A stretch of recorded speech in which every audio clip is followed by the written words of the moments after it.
वो कहते हैं कि तेजी से बढ़ने के लिए हमेशा दायरे तोड़ने पड़ते हैं।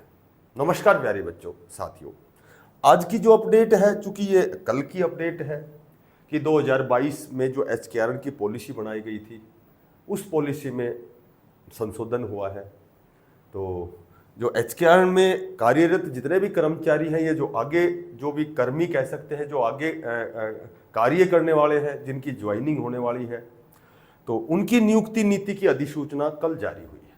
ठीक है, तो कहीं न कहीं आप समझ सकते हो, जब पॉलिसी में बदलाव हुआ है, 2022 की पॉलिसी में जब बदलाव हुआ है, बदलाव एचकेआरएन 2025 एक पॉलिसी बनाई गई है, तो कहीं न कहीं आप समझ सकते हो कि जो भी आपने 103 पदों पर जो भी आपने एचकेआरएन में रजिस्ट्रेशन किया हुआ है, आपने पंजीकरण किया हुआ है, ठीक है, तो आपके जो शॉर्टलिस्ट के मैसेज कितनी जल्दी आने वाले हैं, आप इस पॉलिसी के बदलाव से, इस अधिसूचना से आप खुद समझ सकते हैं। अगर मैं कहूं कि आपके जो हजारों की संख्या में जो शॉर्टलिस्ट के मैसेज बहुत जल्दी शीघ्रता शीघ्र कल परसों आने वाले हैं या एक सप्ताह में आने वाले हैं, तो ये कहना तो जल्दबाजी है। बाकी इतना सच है कि यदि पॉलिसी में बदलाव हुआ है तो आपके जो टीचिंग और नॉन टीचिंग पदों पर, टेक्निकल और नॉन टेक्निकल पदों पर जो आपके शॉर्टलिस्ट के मैसेज, जो आपके ऑफर लेटर हैं, वो बहुत जल्दी जारी होने वाले हैं। और ये भी कहीं कहीं मैंने पिछली वीडियो में आपको बताया था कि जो पहले जो आपके आउट ऑफ 100 में से आपका सिलेक्शन होता था, अब आउट ऑफ 80 में से होगा। तो 80 में से होगा, तो चूंकि ये तो पहले से बहुत कई दिनों से चल रहा है कि भाई अब जो आपका जो सिलेक्शन जो प्रक्रिया है आपकी, वो 80 में से बनेगी। ठीक है, लेकिन कोई भी चीज़ जब इम्प्लीमेंट होती है, तो इम्प्लीमेंट होने से पहले क्या होता है कि उसे कैबिनेट में पहले उसे पारित किया जाता है। ठीक है, अभी 5 मई को जो कैबिनेट की बैठक थी, मीटिंग थी, तो उसमें इस पर संशोधन किया गया था। 20 नंबर हटा दिए गए थे, 10 नंबर सोशियो इकोनॉमिक के, 10 नंबर एक्सपीरियंस के। तो ये तो तय था कि भाई 80 में से ही आपका सिलेक्शन होना है, लेकिन इस पर लास्ट जो मोहर है वो 5 मई को लगने के बाद कल जो है वो अधिसूचना जारी हुई है। कार्यरत जो कर्मचारी हैं, जो एचकेआरएन कर्मचारी हैं, ठीक है, उनकी नियुक्ति नीति की अधिसूचना कल जारी हुई है। मोटी बात यह है। अब बात करें कि जो पॉलिसी थी, देखो जो पॉलिसी 2022 थी, एचकेआरएन की पॉलिसी 2022 में चेंजमेंट क्या हुआ है, तो इस पर हम थोड़ी सी संक्षिप्त में चर्चा करेंगे। सबसे पहले तो सबसे पहला जो काम है कि इनकी जो सैलरी है उसमें थोड़ा सा समय लगता था, तो इसमें स्पेशल लिखा गया है कि 7 तारीख, किसी भी महीने की 7 तारीख तक एचकेआरएन के सभी कर्मचारियों की, जितने भी कार्यरत कर्मचारी हैं, उनकी सैलरी उनके अकाउंट में आ जाएगी। सबसे पहला काम तो ये है। ठीक है, दूसरा है कि जितने भी एचकेआरएन में जो भी नियुक्त होंगे कर्मचारी, उनके एक तो सबसे पहले उनको प्रशिक्षण दिया जाएगा, स्पेशल उनको प्रशिक्षण दिया जाएगा।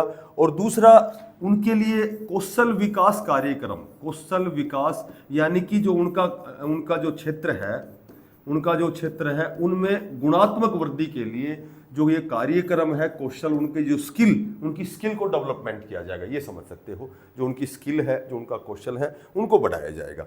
तीसरा जो इसमें संशोधन हुआ है कि वही जनरल की जो एज है 18 से 42 साल, और नियमानुसार वही ओबीसी एससी को 3 साल और 5 साल की छूट, जो पहले ही ऑलरेडी नियमित भर्तियों में भी वही एज का क्राइटेरिया है।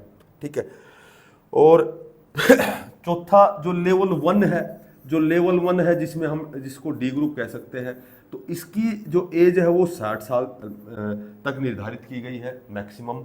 और बाकी अन्य जो लेवल है, लेवल 2, 3, उनमें जो जॉब सुरक्षा जो एक्ट है, जॉब सिक्योरिटी एक्ट है, 58 साल तक उनकी निर्धारित की गई है। ठीक है, उसके बाद चौथा मैंने आपको बता दिया, 80 में से आपका जो कट ऑफ है वो बनने वाला है।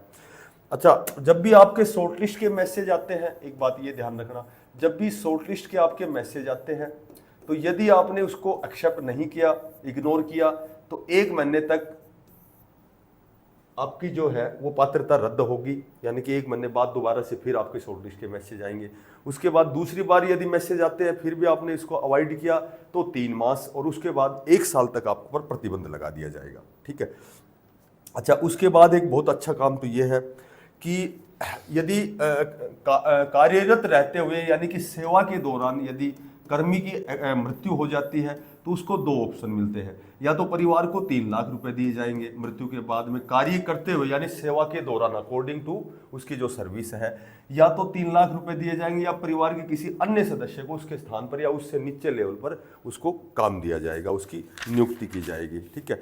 उसके बाद में एक नेक्स्ट और एक इसमें संशोधन बहुत अच्छा हुआ है कि विदेश में भी जितने भी निजी क्षेत्र के संगठन हैं, वहाँ उनके एचकेआर के तहत निर्धारित जो भी कंडीशन है शर्त के अनुसार और उनका सिलेक्शन होगा। यानी कि विदेश में भी हरियाणा कौशल रोजगार निगम के जो कर्मचारी है वहाँ काम कर सकेंगे। तो इस तरह की ये जो संशोधन की जो भी इनके पॉइंट हैं, 6-7 जो भी पॉइंट हैं, तो इन पॉइंटों से यही आप भी समझ सकते हैं कि आपके जो 103 पदों पर जो आपने पंजीकरण किया हुआ है एचकेआर में, आपके जो शॉर्टलिस्ट के मैसेज हैं, अच्छा पहले किस विभाग के आएंगे बाद में किस, तो ये बातें कई बार हमारी हो चुकी है कि पहले मैक्सिमम जो संभावना यदि हम मानते हैं तो पहले टीजीटी, पीजीटी और जेवीटी के ही शॉर्टलिस्ट के मैसेज आएंगे। जो साथी नए हैं चैनल को सब्सक्राइब करना, जब भी कोई नई अपडेट आती है मैं आपके लिए स्पेशल प्रयास करता हूँ, समय निकाल करके वीडियो बनाता हूँ, आप तक पहुँचाता हूँ।